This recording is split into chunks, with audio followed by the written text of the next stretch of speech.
Well, hello, everybody. It must be Throwback Thursday because our first episode here at Progress America Unfiltered was covering the Republicans' search for a Speaker of the House. And yet, here we are again, some 7 months later, just watching the Republicans try to select a new Speaker of the House after they ousted their previous dear leader, Kevin McCarthy.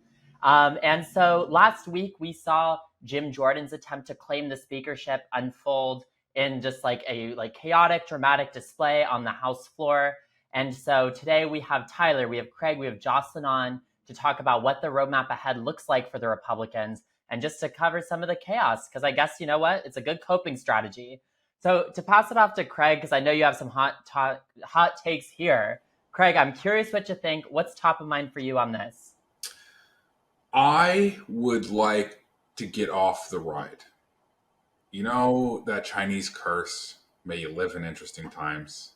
Whoever decided to curse the world, and in particular this area of time that I've lived in, with being interesting can stop it now.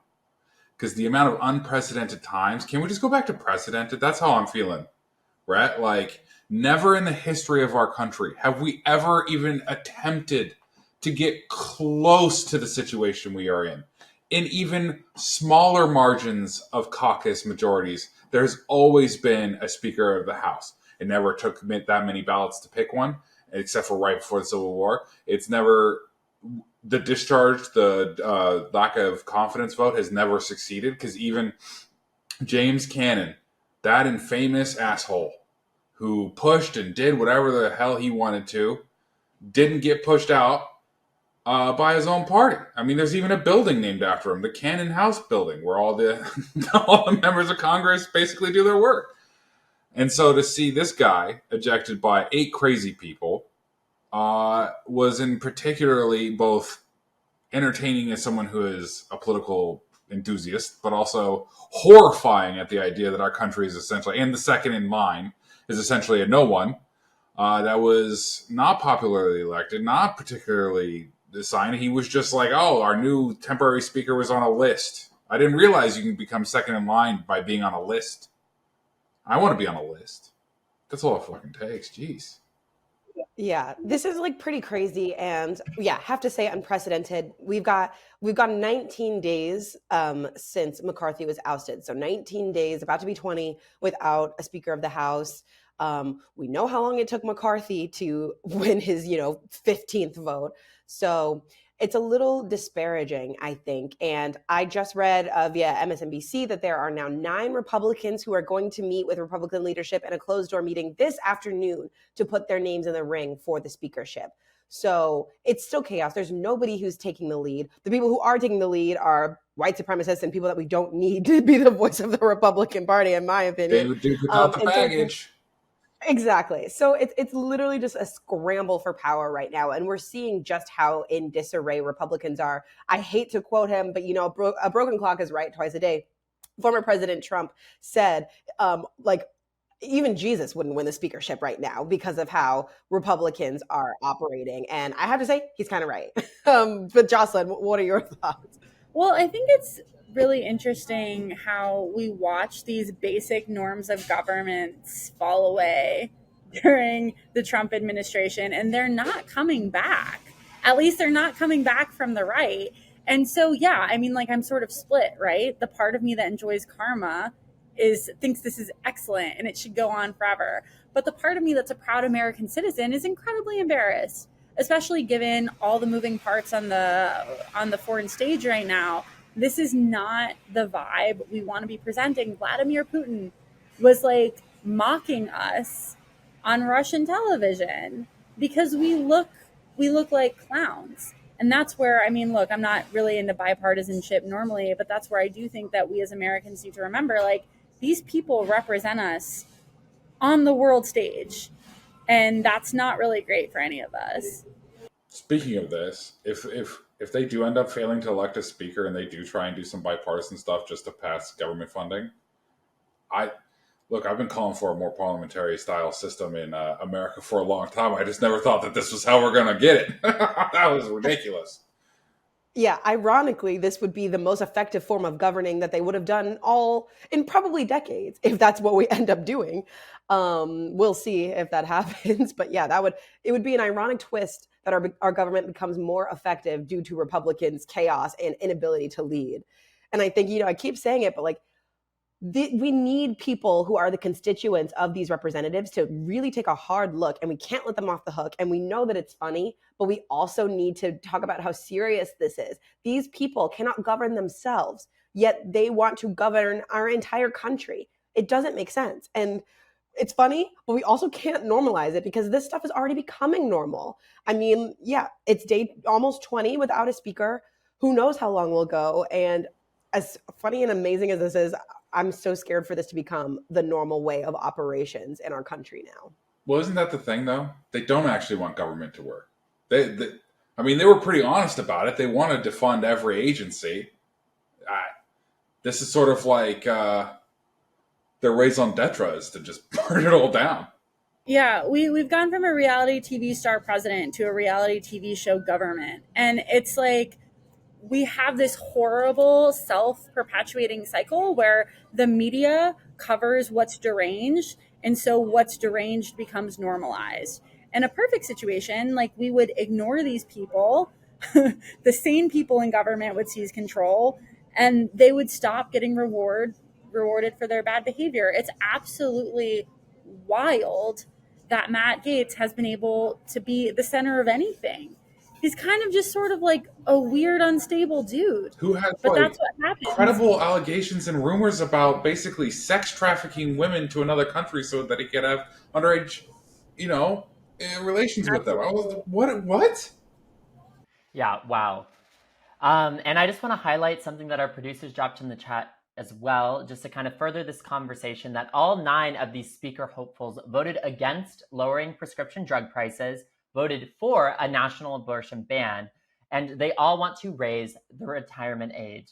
So this isn't about policy, it's about power, it's about petty drama that we've seen time and time again. I mean, you knew that. That's exactly that couldn't be more true. The fact that Jim Jordan had 200 votes for speaker should scare every American, because that man came to Congress literally on the burn it all down.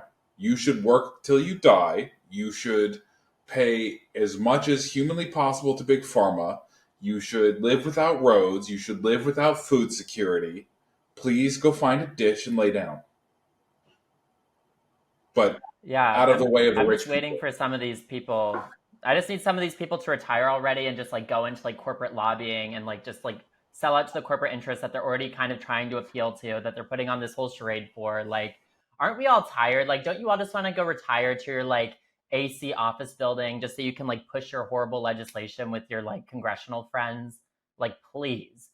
I think something else that's worth highlighting here as well is that when Kevin McCarthy was poised for the speakership, like so many Republicans and people were just like kind of saying, okay, this is somewhat of a middle ground speaker that we're choosing for the Republican Party. But like so often with the Republicans, it's like they are not going to stop until they slide further to the right. So like Speaker McCarthy was like fine for them for like 6 months, but then just not enough. They're pushing further to the right. Now they're talking about people as part of the sedition caucus becoming the Speaker of the House. And the sedition caucus, of course, is the people that have like furthered, either believe in or just like float the idea that the election was stolen from Donald Trump, believe in January 6th, or further that conspiracy theory of like Trump should be president. Just like all that stuff that we just know is not true is being furthered by these people that are being floated for the position second in line to the presidency. Well, I just want to say this is a really big example of a phenomenon that I'm really personally fascinated with, called the Overton window, which is kind of this window of acceptability and things that like we talk about what's acceptable to say, what's not, what becomes radical and what isn't. And when we get people who are further to the right in positions of power, obviously like Trump and all of the ilk who are currently in line for the speakership, that Overton window shifts and it becomes more radical and becomes more right-wing. So we have to actively remind ourselves that this is not the normal order of operations. This is not, we can't keep having conversations on their terms, which is important and I think relevant to what you were talking about. We need to own the narrative, because the fact that a political party who can't choose a speaker, who can't certify elections, who can't get along with themselves, who's led by basically an indicted, for felony indicted presidential candidate who is the one who's tried to destroy our elections, who apparently has persecuted the greatest election hack ever of the Georgia election systems to basically de-secretify our secret elections, is insanity. But that's where we're at. Speaking of Overton window, I don't think Republicans 10 years ago would have accepted that. They would have recoiled in horror. But the slow march, like normalization of these like right-wing antics and the lack of just any form of response from, I guess, the adults in the room. I guess there was never any adults. I guess that's the real lesson. The adults don't actually exist. It's a myth. You either show up and you do the right thing or you don't, I guess. Well, because we've made running for office and staying in office such a soul-sucking process that the narcissists are the only ones that stay. Did we, or did the Supreme Court, when they struck down Citizens United, cause that to happen? Because I think the money faucet aspect of this all has been incredibly important, because they've basically made legalized graft. They legalized graft. You mean I can just get infinite donations to my super PAC, and that super PAC can pay for my lawyer bills, for all my travel, as long as I say I'm campaigning, for all my meals? Are you kidding me? You're subsidizing my lifestyle, a luxury lifestyle. I get to fly for free on private jets provided by billionaires because there are no rules. What could go wrong? I don't know. We're not experiencing it right now, are we? Weird. Yeah, this is exactly what could go wrong.